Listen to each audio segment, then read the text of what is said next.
banda ba consultation donc ba consultation ebandi tozela ki yango semele lelo mokonzi ya mboka abandi ba consultation azo banda na ba institution d'appui à la démocratie, c'est-à-dire ba CENI, ba CESAC, ba CNDH azo banda na yango donc kuna déjà na esika yango kozoma ba disposition ezali bandeko baza kokima dans tous les sens pour répondre à l'invitation ya mokonzi mais FCC yé na côté na azo dénoncer tentative ya débauchage ya batunaye alobi ke aza ko accuser cache partenaire naé à coalition que azali ko débaucher aza ko tungisa vraiment ba membre ba cadre naé kuna pona débauchage alors tobeta masolo ana lelo silence des morts du côté de la Mouka toyokina no en tout cas même pas communiqué et l'autre comme côté mais tout le monde a quand même intention y a ba militant à la Mouka chaque fois devant Faden House bazako koyemba bazako siffler pour interdire à leur leader azwa par na masolo oyote kasi na kati plateau oyo na moko ya eside moko ya lamuka na ye to ko beta masolo oyo ya début ya consultation ya président de la République. Honorable Moussa Kayembe, bonjour.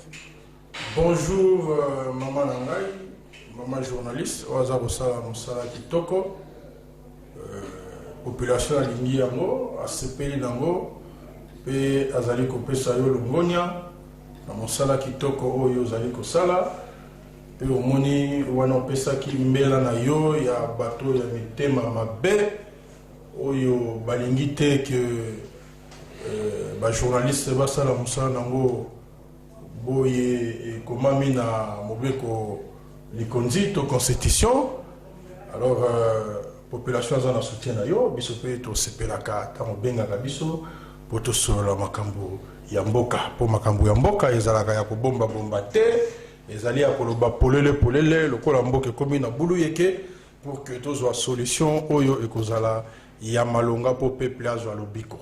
Merci mwana mboka Clément Mouza mais to moni au week-end oyo ozaki vraiment na mouvement ozaki na mouvement makasi ba descente kuna penda musika kuna na ezaki bapimbakana. Mais au moins que ce qu'on a dit, ma parti politique est à place au patriotisme, il faut banda. Parce que population a lingi de Martin Fayoulou, population a lingi SID, yango moni week-end totambola ki mwamingi, tozalaki na commune Yansele, wana place babengi Njili Brasserie. Pour batumso bakantaka Njili Brasserie za na commune Njili te, ezaka na commune Njili te. Tozalaki kuna, pe tosololaki na population. Tosolola ki na bango penza ma etali politique pe tosalaki installation ya ba cellule na biso manenga dingi totambolaki côté wana pe dimanche topemaki te tozalaki na nzela ya kokende oyo tobandaki kobenga bandundu kala lelo koma kwelo mai ndombe kwango bon bakabola biso kaka na pamba mais tozalaki na nzela ya bandundu totambolaki na mboka mbio to solola ki na population ambio to solola ki na population ya Impuru to solola na population ya Ndakwa Pembe to solola na population ya Dumi to solola na population ya Mutene pe to kendai ko suka na Mbakana donc na ebisio que masolo le kaki kitoko na ezaki na cadre ni ozo installer ba comité il faut ko installer ba base. Parce que mon ébiso toza ba oyo to banga ka élection te et ça te lelo soki ba lobio token d'élection anticipée ba to ba bimisi bitumba nande makambo ezokende ya kosona makambo ni ezokende boy donc il faut que se prépare et beba pour na ba élection oyo mabe oyo tambola bato bazana ba base te ba welelaki. Donc il faut installer base parce que l'élection anticipée politique mboka ekobonga na nzela ya ba ONG te ekobonga na nzela ya ba association o biso ba ressortissant ya boete mboka ekobonga na nzela ya politique mukolo to ko sala ba élection ya malamu tozui ba kambi ya malamu oyo population aponi boko mona ke mboka kokende na développement et ngai en tant que SID dans la mission oyo mutu nyoso la parti politique il faut nango c'est l'implantation donc mutu nyoso la parti politique azali implanteur, azali mobilisateur. Na azala mutu ya PTT, na sarape mutu ya gradité, na za mutu ya terrain. Je pense que bino bande ko boyebi pe bande ko ebele pe bayebi ke zala kabongo. Donc on les a travail oyo biso il faut tout ça là, pe to ça là ngo kolonyo. Mais ça quoi souffle moko memi pe na changu pona estide bande ko ngate bande ko bazolanda musala batalaki ndengo kendaki lobi babi bon moi souffle bande ko zanga pena na organisation estide yango wana non bon yobi que na parti politique ezalaka que ezalo ko l'équipe à football.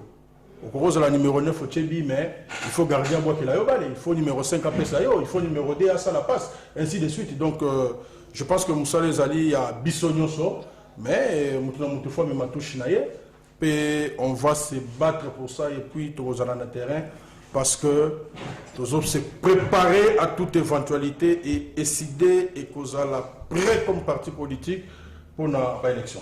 Wana touche ya maître Clément Mouza na décidé parce que bazako se préparer tout peut arriver. Ne mo kondazo sa ne ba consultation akeye azongi akeba Brazzaville azongi akutani na ba homologue na aye a marampe ko ke na ngobulu yeke élection kuna na décidé. Mais biso tozana plan ya élection anticipée. Tozana plan ya élection anticipée, c'est tout à fait normal que to redynamiser ba congolais na ba congolaises nyonso pour que ba se préparer pour l'élection solo, c'est tout à fait normal. Voilà.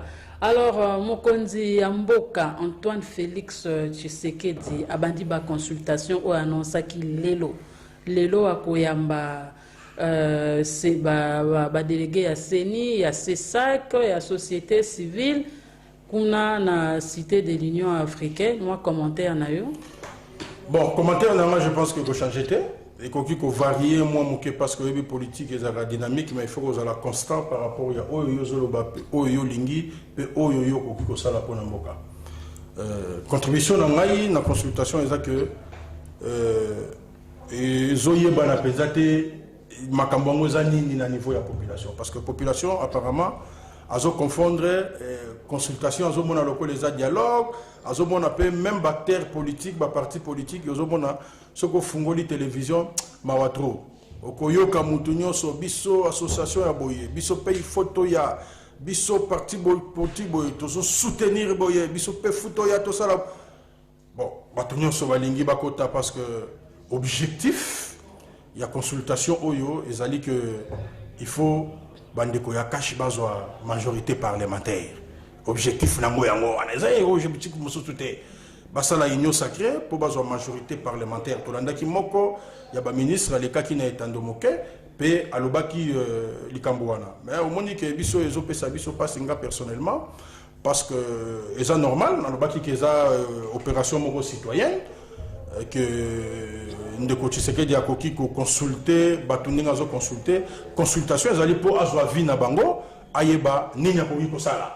Mais au moni na bulu yeke oyo ekoti na FCC na yebite ndenge yolobi ki azo bandana boye bo place akosuka biso pe to yebite mais to yebite bananya bengisi pe to yebite mais to moni ke tozo perdre mwangonga na mayele na ngai naza komona ke toza ko perdre mwangonga par rapport à quoi toza ko perdre mwangonga parce que chaque jour tozola la tozola muka passe ezo bakisama. Chaque jour, tozola la tozola muka crise et zoya makasi. Lelo uta to utaka élection. Il y a 2018, crise na mboka ekoti makasi. Na niveau ya ba institution, na population, na niveau ya ba institution entre bango, pe na niveau ya coalition FCC cash au bazana mwandambu ya pouvoir oyo ya ko diriger bateau. Au bazwa ki na nzela ya ba élection na ndenge oyo yango ezalaki organisé en 2018. Alors lelo oyo na souffrance wana, je pense que solution est la consultation te. Et que oui takuna tamokete batu bako welela bako loba o bako ikoloba pe okomona ke ekozala na bato belé o bako kende kuna eloko ya malonga bako loba te. Parce que lelo solution ezali ke bandeko oyo bazali crise na Congo. Et bani bandeko ya FCC cash na bandeko ya lamuka tokende na ba faux débat tokende na ba faux dialogue to perdre ngonga ebele te po to kozonga kaka na ba fondamentaux. Mais est-ce que moni eza fenêtre oyo bino na lamuka esengela ki bokota nanu avant porter fungwama pour que ceux qui moi partenaire waza na kati ya crise azobunga bokoti nanu na lingala bakota na fenêtre soki fungola yanda ko ebungi na lingala bakota na ndako soki fungola yanda ko ebungi. Est-ce que fungola ya porte yanda ko ebungi? Toza na coalition oyo tolo ebetamaki passation civilisée du pouvoir pe to sali yango na intérêt ya kimia pe mboke kende liboso lelo to monike to zongi lisusu sima alors que ba congolais ba kenda na ba élection pour que ba institution ya makasi des institutions fortes et gérer mboka pe mboka na développement baye bazo ko sala consultation eza bandeko ya cash président muta initié yango. Est-ce que bandeko na ye oyo a coalisé FCC bako benga makuna? Non. Bino pe bozwa ki lokasa te. Na yebite menga na zo lokasa te. Na yebite. Mais okomona ke na ndenge makambo eko salama bon ngasi na lobaki wana ezana ngoli kambo eko pesa ba congolais atali tomba moko te. Petangu yozolo bake bandeko ya lamuka bake ba beleli boko tote lamuka ezalaka ya moto te. Lamuka ezali création ya peuple. Et ce qui peuple a le bibongo, il faut qu'on yokaye. Est-ce que groupe ya bato bazo ya kaliboso a Faden House na ba mololo kopekisa ndeko Fayulu akota na masolo ya consultation baza instrumentalisé te eza téléguidé te? Bon, ngana kozongo comme étant opinion. Oyoki ndeko Fayulu alobite. Oyoki lamuka alobite. Eza moment moko très important pour mboka na biso ebonga to ebeba. Nous devons être responsables et nous devons être conséquents par rapport à oyo nyoso to lingi to sala na mboka. Erreur oyo muketo ko yiko sala makambo ko yiko beba davantage. Voilà pourquoi na moment oyo ngai en tant que moko ya décidé nazomona ke eza na voix oyo to ko yiko sala te à part que tout vanda entre les partis na conflit entre bato baza na crise ya makambo nyoso tozo subir lelo. Ezali FCC cash côté moko ezali pe lamuka. Mais oyo ya consultation ngai na yo na population ba yebite e kosuka wapi. Mais le kola toyoka tiango na nzela ya officiel oyo lobaki que objectif nango eza pona kozwa majorité parlementaire na lolenge nanga na vie na ngai na moi kelasi muke on atangaki pe na moi expérience muke on a na nzela ya parlement na ya koyoka ya politique na zomona te ndenge nini bandeko bakozwa majorité parlementaire soki eza ya kopesa kanyaka te. O kanyaka eza eloko ya mabe oyo mboka mibeka ya mboka na biso epekisi. Mais pona nini kovandisa te na masolo ya mboka benga na 081 32 44 245 to petita message na WhatsApp na 081 32 44 245. Ebongi tosala moto nyonso ata mwana Kongo ya mosolo mpembe ya nzoku Kongo ya bwana motuna na masolo ya mboka benga na 081 32 44 245 to petita message na WhatsApp na 081 32 44 245.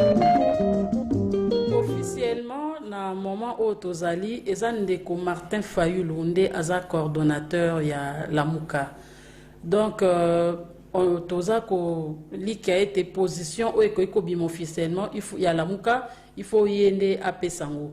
Mais totangi week-end mobimba na ba réseaux sociaux, tomoni moko ya leader ya Lamuka, mwana mboka Moïse Katumbi ye azoya pour na ba consultation et pas plus tard que lelo tolandi na betando eke déjà batu bazoloba bandeko ba milengele pona koyamba mwana mboka Katumbi oyo andimi kopesa loboko na ndeko na ye pour la consultation. Yebisa biso na wana bozotia peuple na perdement na landa ki lokola yope.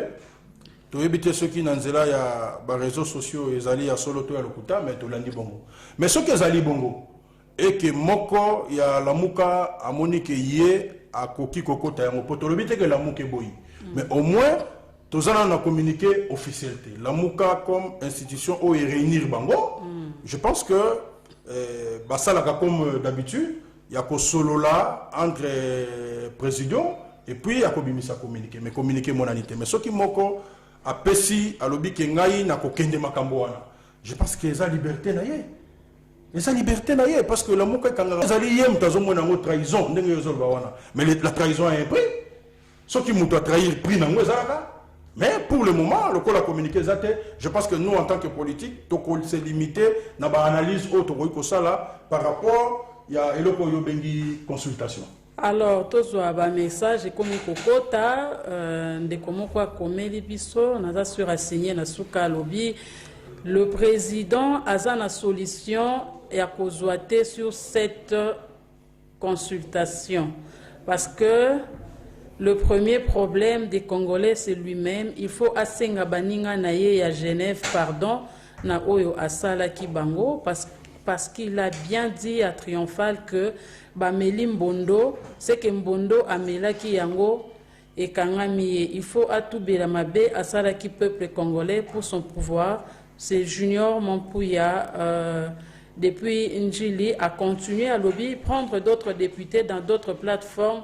C'est que yango wanande débauchage ou constitution na biso ezoboya to ya Mbappé mbala moko. Allô ndeko bengi biso wa pipe komolo na. Na bengi bino na commune ya Sele kombo na ngai bienvenue. Oui papa bienvenue. Oui na lingina tuna motuna boye na makambo lobby pour la consultation.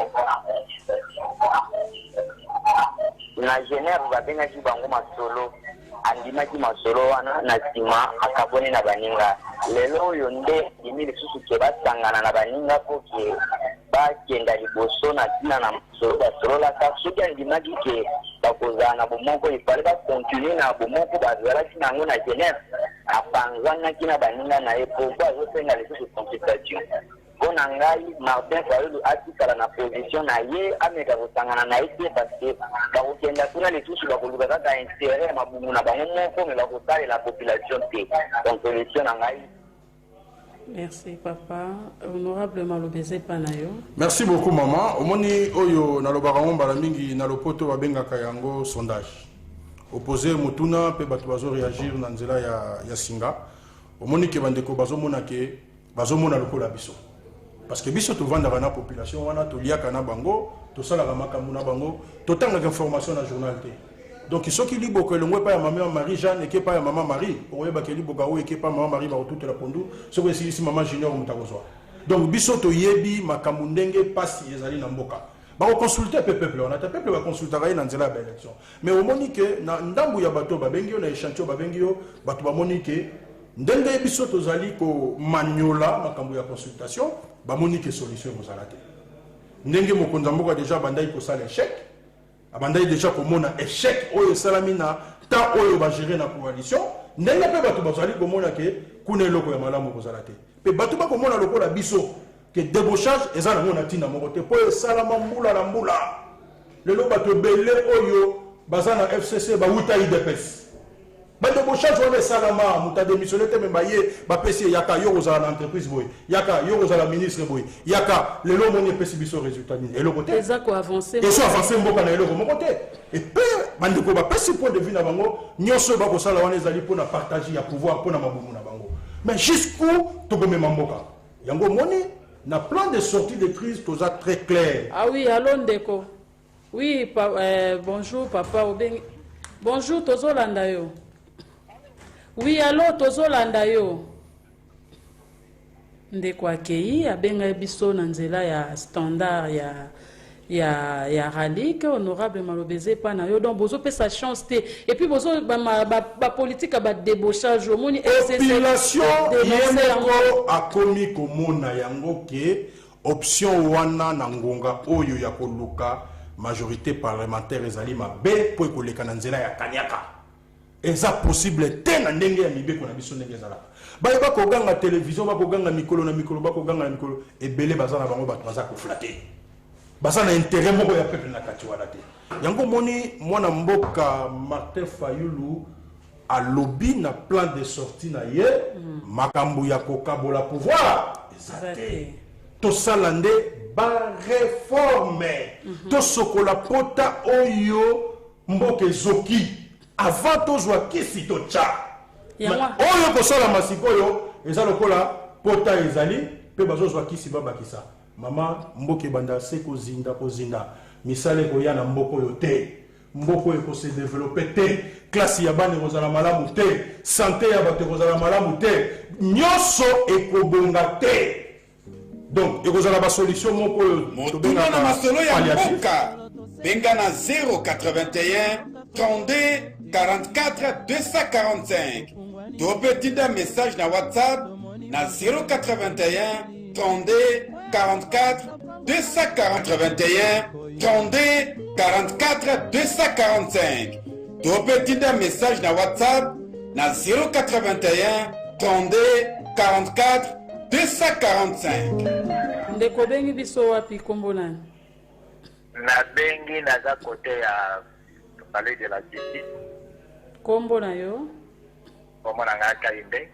Oui, monsieur Kaimbe, motuna?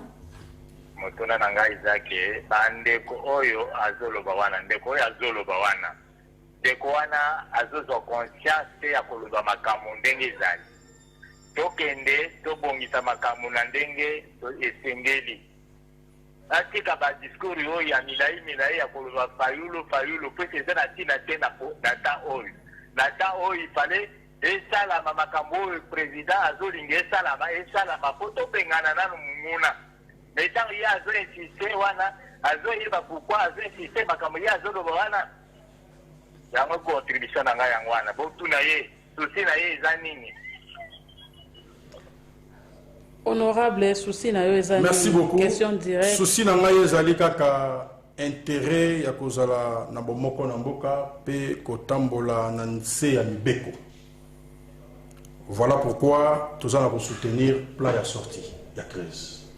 Mendeko alobi na conscience na ngai. Oui, na conscience na ngai na moni ke makambo eko bongate. En toute conscience na moni ke makambo eko bongate. Pe tant alobi ke to bengana munguna na éviter peut-être koki on va répondre, il y a pas de problème. Allô? Allô, bonjour. Bonjour, obengi biso wapi kombo nani? On a bengi à partir à Gombe, comme on a pas dit nani Congolo Serge. Oui, ndeko Serge. Occupation na ngo. Ndio buye. Na wasenga ndeko na ngai wala ndio wala ndapo. Pande ndio wala ndapo na yeye iba ni wala mkulika. Wana muza mwana wa mapela. Ndio ndakaende. Yala buye. La conscience ya tia lelo il arrive biloko ya kolobala ba parole le consorté. On voit bien Katumbi Mbemba Kalulu Mozeti na kati ya unité ya Lamuka. Il est vrai que nous Akaembe ayeni wala mute il y a un coup na français en but nationalisme. Quand peut-être force la population c'est une force. On ne veut pas revenir à la maman sur les cas là, c'est pas bien. Les mots allaient côté une solution. Comment est décoré? Comment est décoré la discours la fois pour maintenant par le consort? Comment est décoré que la solution sur le PC pour éviter l'ennemi? On le fait très bien que le pays a été pris en otage par les Rwandais. Moi je suis congolais, je ne suis pas un Rwandais. Comment l'autre Congo était déjà pris en otage par les Rwandais? Aujourd'hui, ce n'est plus question de la question que vous avez c'est que vous n'avez pas là. Pour vous savoir. Si je vous souhaite la amnistie,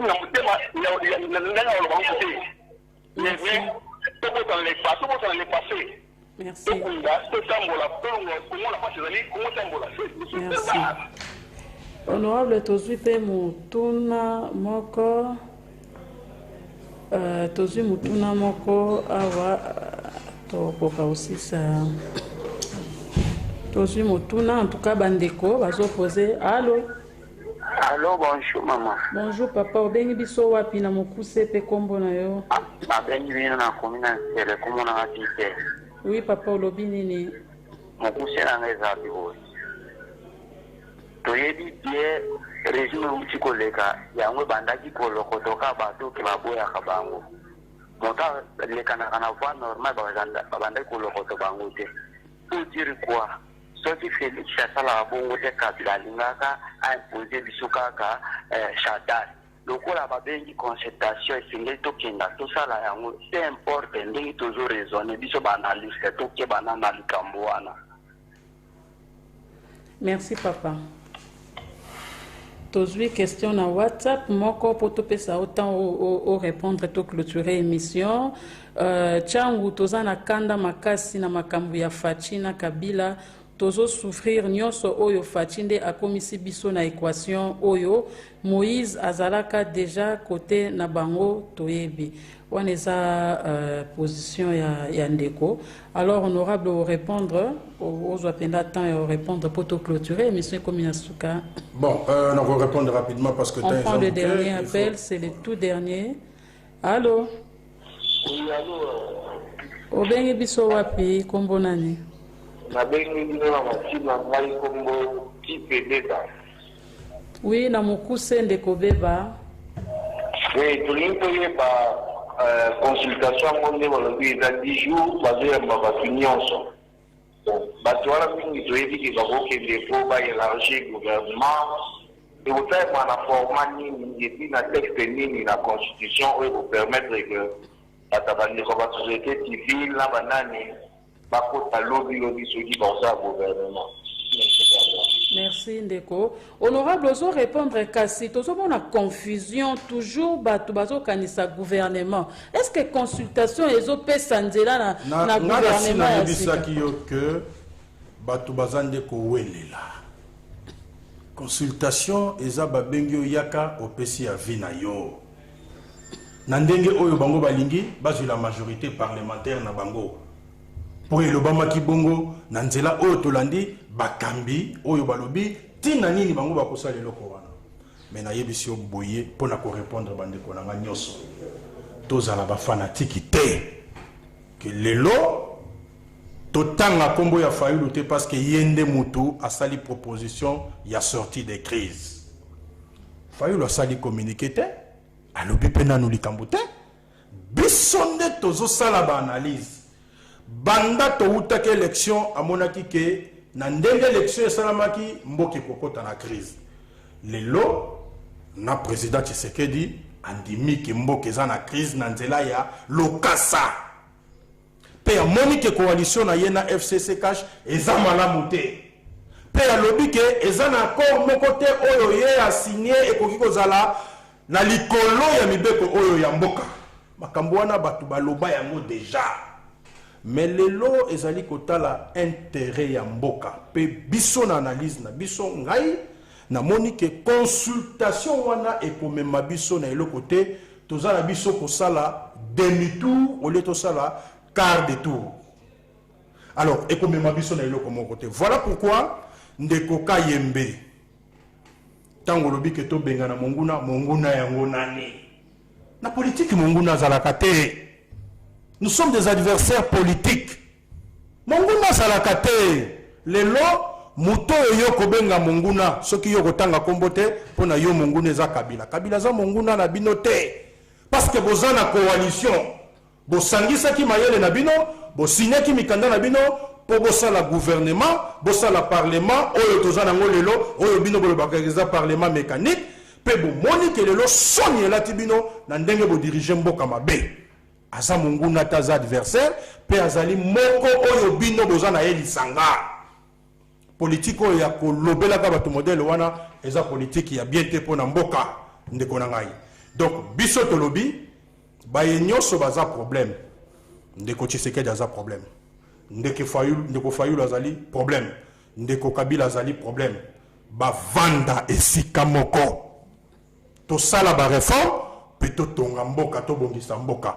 Consultation ya Mobutu oyebaki yango te emema biso wapi ndeko Kabila sala ba consultation emema biso esika oyo yo moni ke komema biso musika te biso to prévoir to prédire kaka to moni ke oyo ekosimba te mais soki esimbi na intérêt ya mboka tokoleka pe awa toyoka pe soni oyo biso ndenge nini makambo wana ekei malamu mais toyebi yo ke ekoleka nango malamu te mais pona bandeko oyo balobi ke mboka efo décoller il faut tosala boye mais mboka yango ezali ya coalition ngai nasi na boya pe conseil na kopesa yo ata yo mama kokende te okende kobimisa biloko na ndako ya ndeko na yo ya mwasi parce que bazo swana na mobali na ye okoyoka soni.